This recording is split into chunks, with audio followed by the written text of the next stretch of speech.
Score System adalah deteksi dini perburukan pasien. Warning, berarti kita harus waspada. Kita harus berwaspada, kita melakukan deteksi sebelum pasien memburuk. Inilah yang harus kita lakukan terhadap pasien. Early Warning Score System ini pertama sekali diterapkan di luar sana pada tahun 97. Dilakukan di Eropa, kemudian di Indonesia 2014 yang pertama sekali menerapkannya adalah RSCM. Dan yang berikutnya di Sumatera Utara pada tahun 2017 pertama kali diterapkan Rumah Sakit Adam Malik. Kenapa kita menerapkan ini? Karena Early Warning Score System dinilai di dalam standar Joint Commission International akreditasi. Jadi jika ada rumah sakit yang ingin terakreditasi secara internasional, maka Early Warning Score System menjadi salah satu acuan yang sangat wajib. Dan Rumah Sakit Adam Malik mengalami remedial saat itu karena EWS tidak dapat ditunjukkan berjalan dengan efektif. Salah satu perannya karena EWS kami saat itu, kami dinilai di 2018, sementara kami mengenal baru 2017. Ada beberapa yang tidak kooperatif dalam melakukan Early Warning Score System. Dan di tahun 2020 EWS sudah menjadi penilaian wajib di seluruh rumah sakit yang akan akreditasi, baik SNARS edisi 1.1 maupun STARCAS, Standar Kementerian Kesehatan 2022. Sedikit sekali pertanyaan terkait EWS, tapi banyak tempat untuk melihat. Dari mulai pasien masuk ke IGD sampai pasien masuk ke ICU, ke ruangan ke ICU dan sebagainya, harus terlihat implementasi EWS. Dampak ini yang tidak terconnecting dulu di Rumah Sakit Adam Malik, mudah-mudahan tidak terjadi di rumah sakit ini nanti. Kemudian, apa manfaatnya? Sangat bermanfaat sekali kita implementasikan EWS. Jadi EWS ini bukan bermain-main. Terlihat bagaimana pasien mati, bagaimana perilaku para perawat, bidan, dan dokter ketika pada pasien kasus kematian pasien. Rekam medis pasien meninggal terlihat nanti gambarannya. Rekam medis pasien yang sedang dirawat di ICU terlihat gambarannya. Benarkah implementasi ini sudah dijalankan atau tidak? Karena ini adalah deteksi. Kembali saya katakan adalah deteksi sedini mungkin sebelum pasien mengalami perburukan. Kemudian, apa manfaat pada PPA? Kenapa harus dilatih? Dalam standar kita ini dilatih karena supaya profesional pemberi asuhan tahu persis mana pasien yang harus di-follow secara ketat, mana pasien yang harus dievaluasi terus menerus. Karena 17 pasien misalnya di satu ruangan, tidak mungkin 17 yang harus di-follow ketat dengan tenaga yang tidak cukup. Jadi sehingga dengan adanya formulir EWS bisa memastikan pasien si A, si B yang perlu kita observasi sesegera mungkin dan sedetail mungkin. Itulah kenapa EWS ini sangat bermanfaat sekali pada rumah sakit.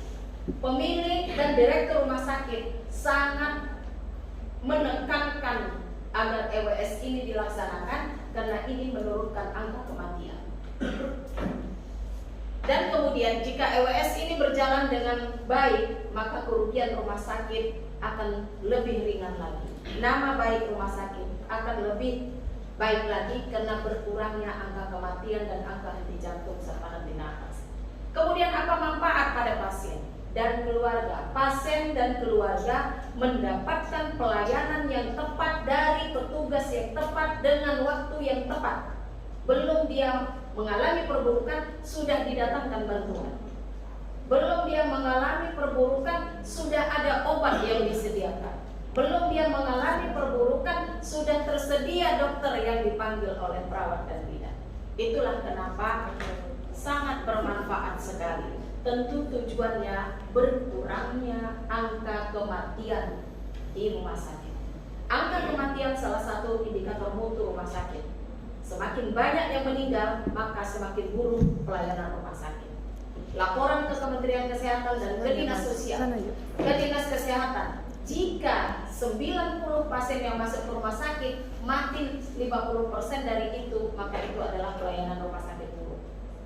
Bisa terlihat dari laporan rekam medisnya nanti. Kemudian, apa yang dimaksud dengan early warning support system? Tidak ada hal ataupun alat yang canggih untuk menerapkan early warning support system. Gak ada. Hanya yang ada adalah alat-alat yang biasa, pengukur tanda-tanda vital biasa. Gak ada alat mahal. Hanya hasil yang kita ukur, kita scoringkan. Hanya yang membedakan adalah hasil yang kita ukur, kita scoring. Makanya tadi kita tanya, ada di soal, scoringnya di atas sekian, apa yang harus kita lakukan? Scoring di atas sekian, apa yang harus berapa jam kemudian harus kita observasi kembali. Jadi nggak ada hal baru, nggak ada hal yang terlalu mahal biaya, nggak perlu biaya-biaya mahal untuk menerapkan EWS. Hanya ini kepedulian.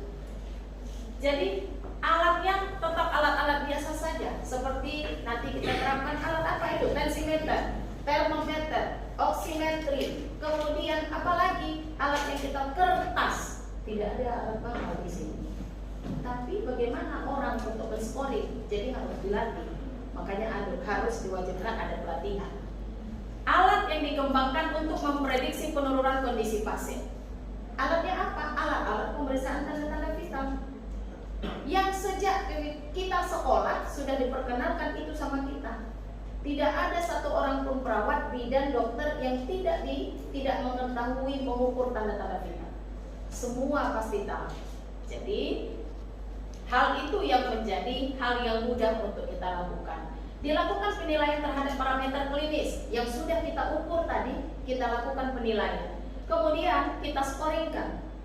Semakin tinggi skornya, semakin menunjukkan bahwa pasien tersebut sudah mengancam kejiwaan. Artinya respon kita harus segera. Tidak lagi ketawa-ketawa kita ketika tanda vital pasien sudah memburuk. Tidak ada lagi waktu kita untuk lebih makan dulu, untuk chattingan dulu ketika tanda-tanda vital pasien sudah memburuk. Kemudian pada skor tertentu harus hadirkan tim code blue.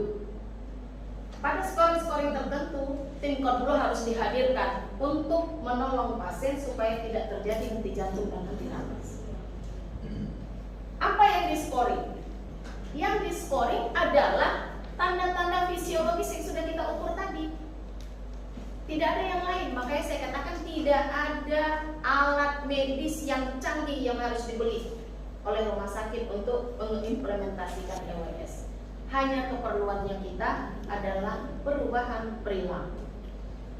Apa yang melatar belakangi kenapa ini dilakukan pelatihan ini? Tadi sudah saya sampaikan, ketika rumah sakit harus terakreditasi secara SNARS edisi 1.1 dan STARKES yang 2022, maka pada standar PAP 2.3 meminta bahwa rumah sakit menerapkan proses pengenalan perubahan kondisi pasien yang memburuk.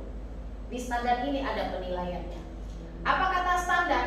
Bahwa rumah sakit telah menerapkan proses pengenalan perubahan kondisi pasien yang memburuk dan mendokumentasikannya di dalam rekam medis, dan rumah sakit memiliki bukti bahwa PPA dilatih menggunakan EWS. Kenapa? Karena pada pasien-pasien yang di ruang perawatan rawat inap, perawat-perawat dan bidan yang berada di ruang rawat inap tidak mengerti, banyak yang tidak mengerti bahwa kondisi pasien itu memburuk karena tidak mendapatkan pelatihan terkait gawat darurat, sehingga harus dilatih bagaimana mengenali perburukan itu. Latar belakangnya itu, sehingga kenapa latar belakangnya lagi? Pasien selalu masuk ke ruang ICU secara tidak terkontrol dari ruang rawat inap dengan baik. Yang seyogianya tidak terjadi henti jantung, henti napas, akhirnya terjadi henti jantung, henti napas karena ketidaktahuan perawat dan bidan yang ada di ruang rawat. Oleh sebab itu, EWS ini sangat harus diterapkan dan harus dipelajari bagaimana cara melakukan scoringnya dengan baik. Ada dua hal penilaian di sini, tapi walau dua hal ini semua ruangan akan dia buka. semua rekam medis akan dia lihat bahwa bukti rekam medis tentang penerapan proses pengenalan perubahan kondisi pasien yang membunuh. Kalau terlihat, kalau ada buktinya kita lakukan, 5 dari 5 rekam medis yang dia buka terlihat memang ada penerapannya perjalanan pasien, maka dapatnya 10. Tapi jika 3 dari 5 yang dia buka tidak tergambar bahwa EWS diterapkan, maka nilainya 0. Oleh sebab itu, walaupun 2 elemen ini dampaknya sangat besar terhadap rumah sakit. Kemudian apalagi siapa yang akan diwawancarai? Di sini tidak hanya sertifikat. Jangan berpikir sudah memiliki sertifikat langsung anteng, karena ada wawancara dan ada simulasi. Ini dokumen yaitu rekam medis. Ini wawancara dan simulasi. Jadi teman-teman yang ada di sini jangan berpikir bahwa oh sudah ada kok sertifikat EWS, sudah pelatihan EWS, tidak. 5 dari 5 ketika kalian nanti diwawancarai dan disuruh simulasi tidak mampu, maka tetap rumah sakit tidak dapat membuktikan bahwa petugas memahami terkait tentang penerapan early warning support system. Itu bahasa dari surveyor.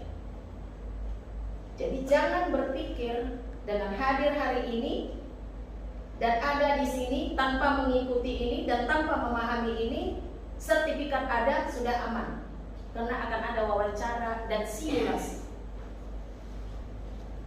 Ada wawancara dan simulasi. Anda akan disuruh mensimulasikan bagaimana men-scoring EWS. Anda akan diwawancarai kapan Anda melakukan scoring itu. Jadi ini prakteknya harus jelas-jelas dilaksanakan dan dipahami. Mohon mengikuti materi ini agar paham nanti bagaimana caranya. Nanti akan ada latihannya dan ada nanti teman-teman akan dibuat per kelompok bagaimana melakukan scoring sesuai soal yang saya tampilkan nanti. Kemudian tampilkan apa yang kalian pahami. Nanti mungkin kita bagi menjadi 4 kelompok. Kemudian yang kedua adalah bukti pelaksanaan pelatihan staf klinis tentang early warning score system.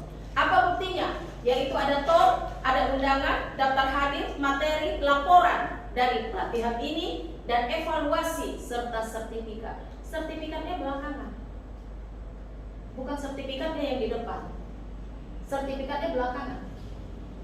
Jadi yang perlunya adalah bukti bahwa ada evaluasi dari hasil pelatihan ini. Berapa orang yang bisa mengikuti pelatihan ini? Berapa orang yang mampu melakukan scoring? Berapa orang yang mampu nanti menjawab soal yang telah diberikan dan mampu melakukan scoring? Jadi jangan berharap bahwa dengan adanya sertifikat sudah selesai masalah. Kemudian siapa yang akan diwawancarai? Staf klinis. Siapa lagi? Staf diklat. Wawancaranya tentang apa? Tentang pelatihan. Apa yang dia wawancarai? Bagaimana Anda mendapatkan pelatihan ini?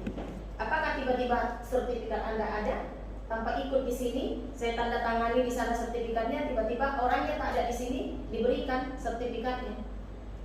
Atau memang ikut proses pelatihan ini? Jadi tetap akan ada wawancara. Kemudian apalagi yang melatar belakangi kenapa early warning score system ini harus diterapkan? Selain tadi di PAP 2.3 ada pada standar PP 2. Ada banyak standar yang terdampak dari early warning score system. Standar PP 2 mengatakan melaksanakan pengkajian ulang bagi semua pasien dengan interval waktu yang ditentukan untuk kemudian direncanakan asuhan. Kalau dia dokter, minimal 1 kali dalam sehari termasuk Sabtu dan Minggu, tanpa terkecuali. Kalau dia perawat, 3 kali per shift, 1 kali per shift, 3 kali per hari.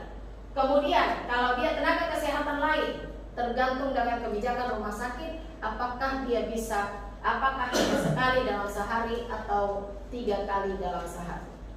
Apa yang dikaji oleh perawat? Ketika tadi perubahan kondisi pasien, di mana perawat melakukan pengkajian ulang, dokter dan perawat tentunya pada CPPT, POM catatan terintegrasi. Kemudian apa yang dilakukan dilakukan perawat ketika early warning score system sudah berubah?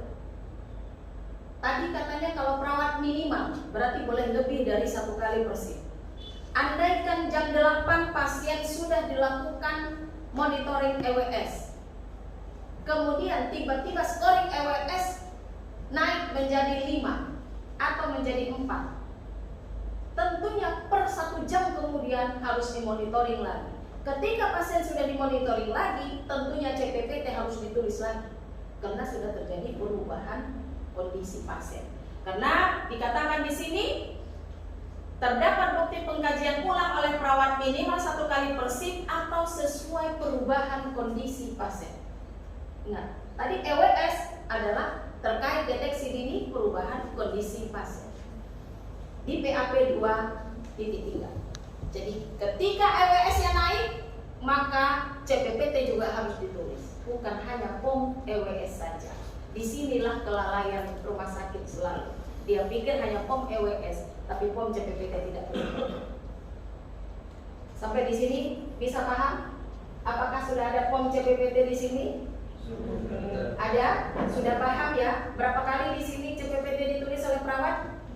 3. 1 kali per shift. Walaupun pasien mau masuk ICU 1 kali juga. Itu dia. Mulai hari ini tidak lagi seperti itu pola pikirnya. Ketika berubah kondisi pasien, maka POM CPPT juga harus berubah dicatat. Karena di sana adalah perkembangan catatan, perkembangan terintegrasi. Perkembangan siapa? Perkembangan pasien. Kalau pasien memburuk, catatan perkembangannya ditulis dong. Masa dibiarin aja? Sehingga begitu-begitu aja masuk ICU, terakhir dicatat perkembangannya pada jam 2 siang. Jam 5 pasien masuk ICU, tidak ada catatan apa-apa. Ini yang harus kita rubah mulai ke depan. Kemudian, apa tujuan EWS ini? Untuk menilai pasien dengan kondisi akut, mendeteksi pasien sedini mungkin supaya tidak terjadi perburukan, supaya tidak terjadi penurunan kondisi klinis selama dalam perawatan di rumah sakit. Dan kemudian untuk dapat memberikan respon klinis yang tepat oleh staf yang sudah kompeten. Sehingga di mana dilihat kompetennya? Kompetennya dilihat di rincian kewenangan klinis yang telah dikeluarkan oleh Komite Keperawatan. Mampu melakukan early warning score system, masuk pada RKK-nya. Rincian kewenangan klinis, baik dokter maupun perawat. Aplikasi early warning score system ini tidak ada pasien yang tiba-tiba mati. Kenapa ini diciptakan? Karena memang tidak ada pasien yang tiba-tiba mati. Semua pasti mengalami perubahan kondisi pasien. Baik itu pasien sakit jantung sekalipun, pasti heart rate-nya meningkat. Tidak mungkin langsung mati tanpa ada tanda-tanda. Pasti ada perubahan. Karena selama ini petugas kesehatan tidak care terhadap perubahan kondisi pasien, sehingga dalam aplikasi ini, dalam implementasi EWS diminta kita melakukan pengawasan yang ketat dan tersistem sedini mungkin terhadap pasien. Betul-betul berubah, tidak lagi hanya 8.04 datang jam 8.00 tidak melakukan apa-apa, pulang jam 4. Atau di sini pulang jam berapa? Jam 2, 8.02.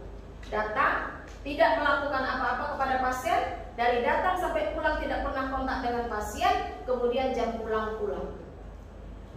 Ini tidak lagi seperti itu. Jadi ketika scoring pasien memang memburuk, maka harus setiap jam harus kita lihat pasiennya. Bahkan ada yang harus dilakukan dengan bedside monitor sebelum terjadi kegawatan. Sehingga pola pikir kita sebagai petugas kesehatan harus kita rubah. Yang tadinya tiba-tiba telepon ada pasien mau mati, panggil orang IGD, panggil siapa di sini? Anestesi atau apa? Kalau ada orang meninggal, siapa yang dipanggil? Mau meninggal? Dokter jaga. Tiba-tiba panggil dokter jaga. Dok, ada pasien sesak udah mau meninggal. Pola yang seperti itu tolong dihilangkan. Tidak ada lagi seperti itu. Tidak ada catatan apa-apa tiba-tiba pasien meninggal. Tidak ada seperti itu. Tapi ke depan betul-betul lakukan pencatatan dengan mengedepankan pemantauan sedini mungkin terhadap pasien. sehingga terlihat gambaran pasien itu sejak dia masuk sampai mengalami perburukan jelas kelihatan. Karena sejatinya memang tidak ada pasien yang henti jantung dan henti napas secara tiba-tiba. Untuk kami, silakan nanti kebijakan di rumah sakit ini. Kalau kami di rumah sakit Adam Malik, karena ini saya yang menghandle, ini menjadi tanggung jawab saya dan saya sebagai PIC di rumah sakit Adam Malik terkait EWS. Kami implementasikan ini sejak pasien masuk di IGD sampai pasien dirawat inap. Tidak kami lakukan pada rawat jalan, HCU, ICU, dan proses persalinan. Apa alasannya? Kenapa tidak kami lakukan? Karena di rawat jalan tidak ada pasien yang melebihi dari 2 jam. Itu yang kami harapkan. Kemudian apalagi pasien yang di ICU, kami tidak HCU, kami sudah mempunyai formulir yang lebih khusus lagi, lebih detail lagi dari formulir EWS. Begitu juga ICU. Dan pada pasien persalinan kami punya formulir yang digambarkan dengan partogram untuk memantau skala 1, 2, 3, dan 4. Jadi POP ini tidak berguna untuk kami ketika di ruangan-ruangan ini. Dan digunakan untuk semua diagnosa. Ada 3 jenis formulir di Rumah Sakit Adam Malik terkait early warning score system. Pada pasien dewasa beda kode nomornya. Setiap formulir yang dikeluarkan harus ada kode nomor dan harus terdaftar secara sistem di Rumah Sakit Adam Malik. Jadi ini untuk dewasa, ini untuk maternal, dan ini untuk pediatrik. Dan pediatrik sendiri kami bagi menjadi 5 kelompok usia. Karena usia 0 sampai 1 bulan tidak sama dengan usia 1 dengan 1 tahun. 1 tahun sampai 2 tahun. Angka parameter normalnya tidak sama. Makanya untuk usia anak kami kelompokkan usia menjadi 5 kelompok usia. Karena tidak sama angka normalnya. Ini tadi yang ada pada soal. Mohon diperhatikan. Parameter dan skor EWS pasien dewasa di atas 18 tahun. Kenapa dewasa di atas 18 tahun? Secara WHO, 18 tahun masih dianggap anak. Oleh sebab itu, kami membuat formulir yang untuk dewasa itu di atas 18 tahun. Parameter yang kami ukur adalah 7. Ini ada referensinya, mengikuti dari referensi. Tidak boleh kita ikut referensi tapi tidak kita ikut toolsnya. Frekuensi pernapasan, ketika dia normal dia di hijau. Untuk di atas 18 tahun, 12 sampai 20 kali per menit itu masih normal untuk orang dewasa. Pernapasan, dan ini pelajarannya pelajaran lama. Saya katakan dari awal tadi tidak ada hal yang baru di sini. Hanya hal barunya adalah kita scoring. Semua kita sudah pandai mengukur pernapasan. Kemudian SpO2. SpO2 normalnya itu ketika pada orang dewasa di atas 96%. Ketika sudah kurang dari 96%, kalau dia di atas 96, dia scoringnya 0, berarti normal yang hijau. Kalau dia kurang 94 ke 95 berarti scoringnya sudah 1. Kalau 92 scoringnya sudah 2. Kalau di bawah 91 ini sudah 3. Kenapa dulu waktu COVID orang selalu membeli sudah oximetri?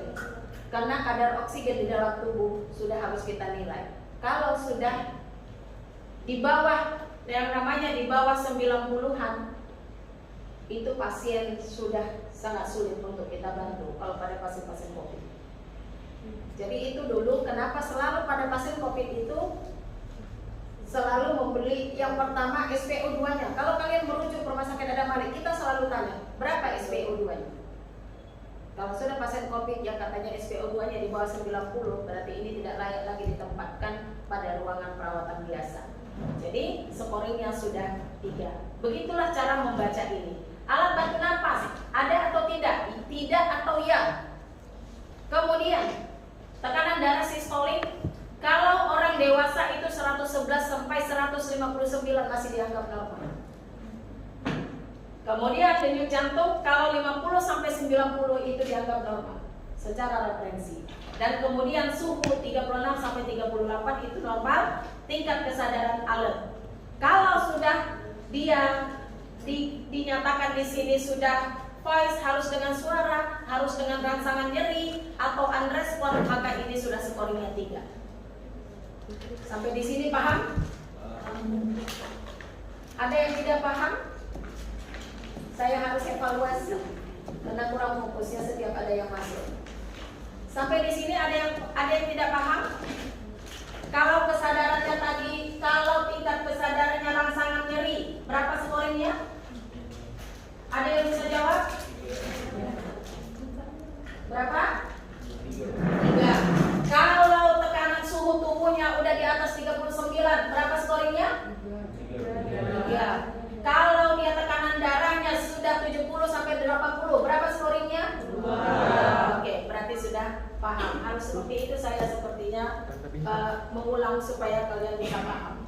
Ini adalah formulir. Formulir ini kami ciptakan tahun 2018.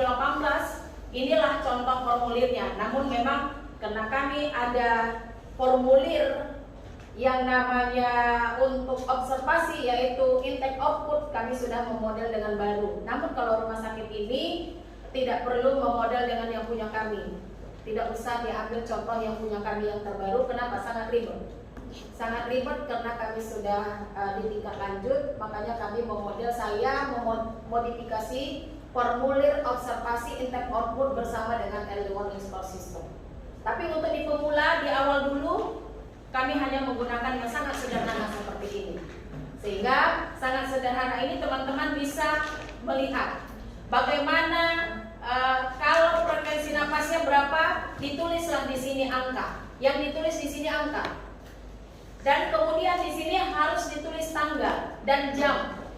Karena ketika scoringnya sudah di atas 6, kalau ketika scoringnya 4 sampai di atas berarti sudah per jam.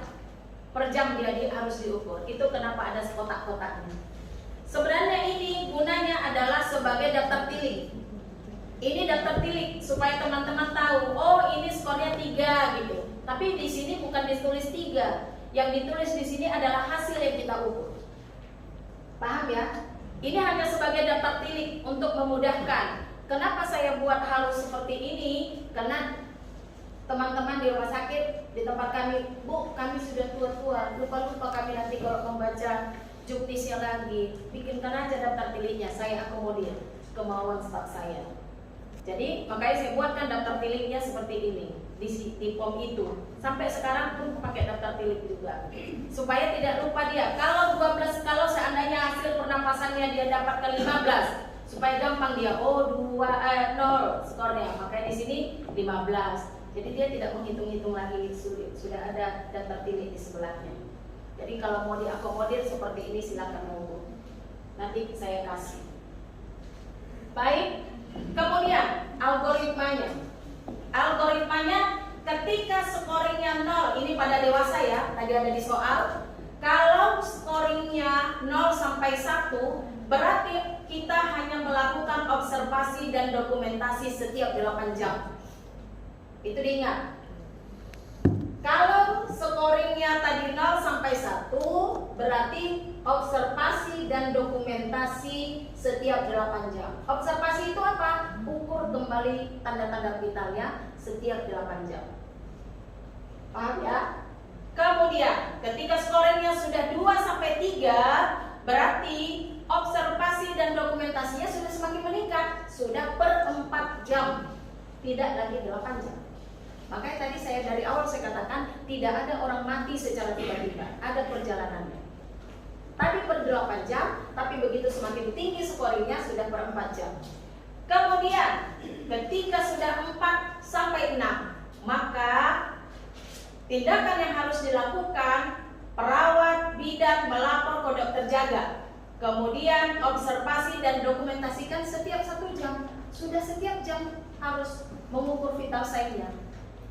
Kalau sudah scoringnya 4 sampai 6. Dan harus dihadirkan sudah dokter.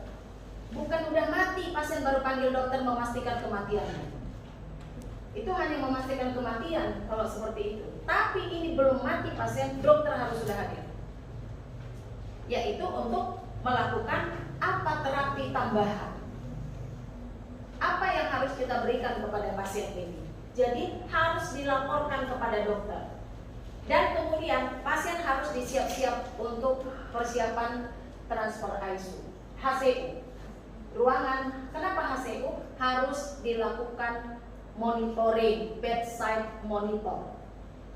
Harus dipasangkan. Kemudian ketika scoringnya di atas 6, ini 4 sampai 6. Kalau sudah di atas 6, berarti ini harus sudah terpasang bedside monitornya.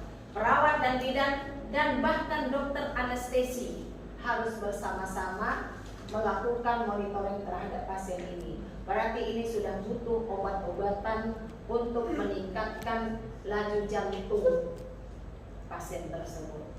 Oke, begitu juga tekanan darahnya. Inilah yang harus dilakukan. Dan kemudian persiapkan pasien untuk masuk ICU. Makanya dari awal tadi dilihat perjalanan pasien dari masuk sampai keluar. Kemudian, bagaimana kalau untuk di kebidanan? Salah satu yang melatar belakangi selain tadi standar PAP, standar PP dan sebagainya, juga kebidanan pasien kebidanan ibu dan bayi masih banyak yang angka kematiannya belum turun. Makanya kami masih ditetapkan sebagai mentor percepatan pengurangan penurunan angka kematian ibu dan bayi untuk di wilayah di Sumatera Utara, baik dari Kementerian Kesehatan maupun ke Dinas Sosial, karena masih tingginya angka kematian itu. Kemudian salah satu negara dan penemu yang telah menemukan bahwa jurnalnya dia melakukan penelitian dengan early warning score system, dia dapat menurunkan angka kematian itu. Dan ini penelitiannya valid sekali. Sehingga ini dijadikan buku dan kemudian ini dijadikan tools dalam mengukur early warning score system untuk pasien kebidanan. Karena sejatinya pada pasien-pasien kebidanan, apabila pasien kebidanan masih mengalami satu fungsi organ yang terganggu,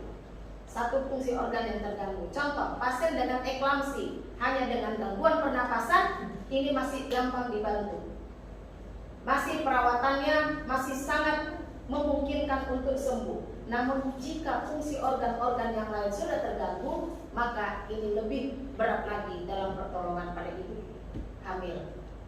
Contohnya pada pasien-pasien yang preeklamsi. Sehingga pakar-pakar kebidanan dan keilmuan kebidanan membagi 4 level kegawatan pada kebidanan.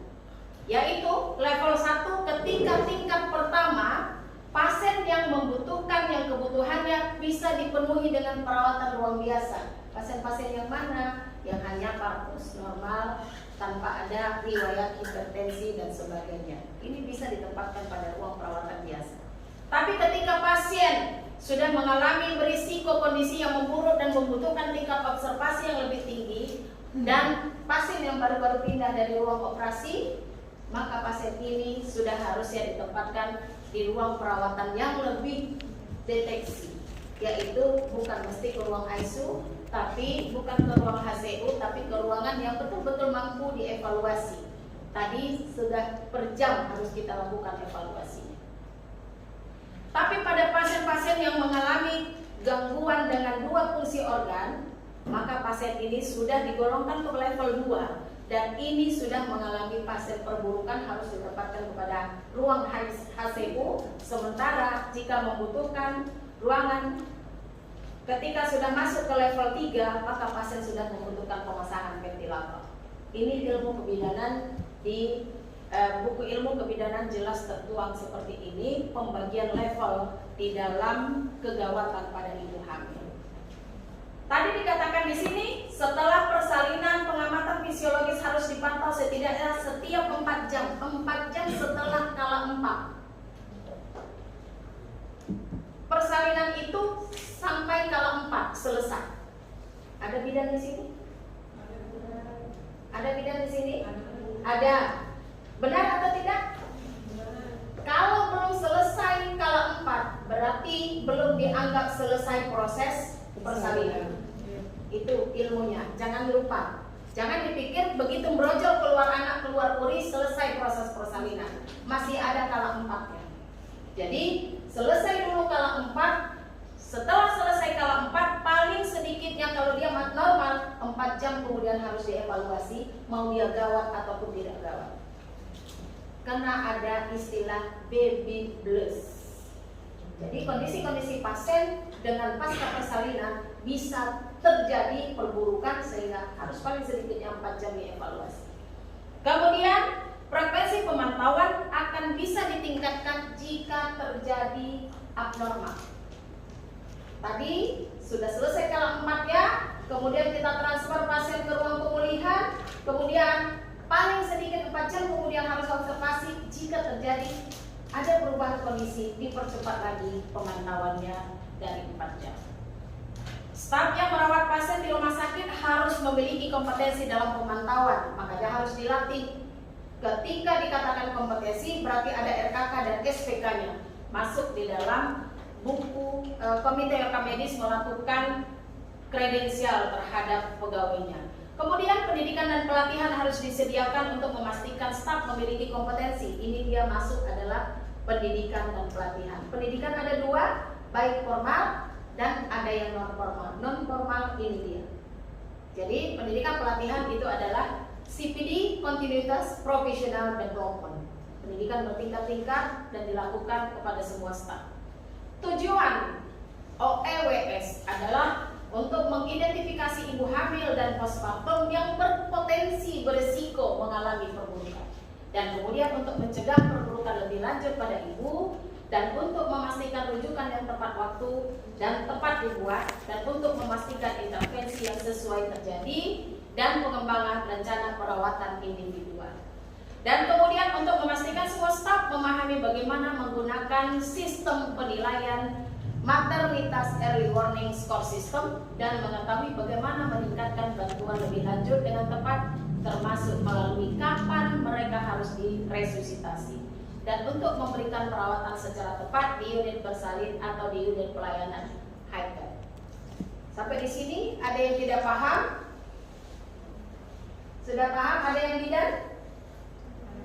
Ada bidan? Berapa? Setelah kala 4 berapa jam pasien harus dievaluasi? 4 jam kemudian. Setelah kala 4 itu dikunci mati di memorinya supaya jangan hilang lagi. Formulir EWS ini hanya digunakan pada ibu hamil dan postpartum 6 minggu. Ketika datang pasien ke rumah sakit Wira, dia sudah melahirkan lebih dari 6 minggu, maka bukan formulir obstetric early warning score system lagi yang disertakan, tapi harus formulir dewasa. Kenapa? Karena adanya perdarahan pada ibu hamil setelah 6 minggu persalinan itu bukan lagi perdarahan patologis. Mana ibu bidan aja? Angkat tangan bidan. Benar atau tidak?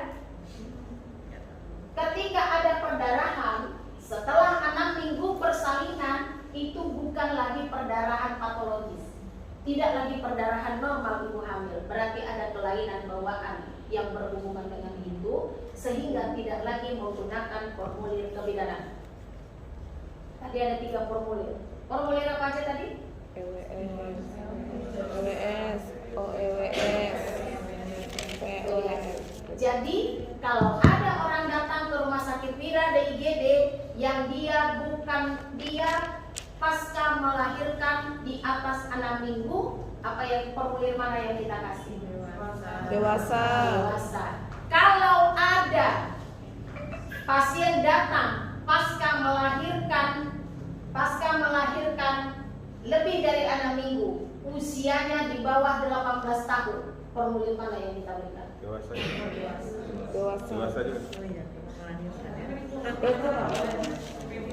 Kalau ada ibu pasca melahirkan usia di atas 6 minggu, usianya di bawah 18 tahun, formulir apa yang diberikan? Alasannya dewasa? Udah melahirkan.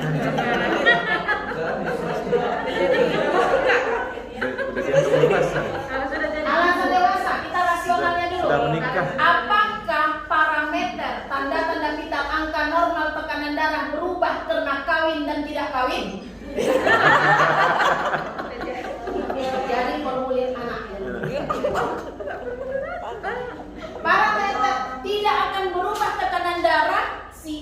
si B kawin dan tidak kawin.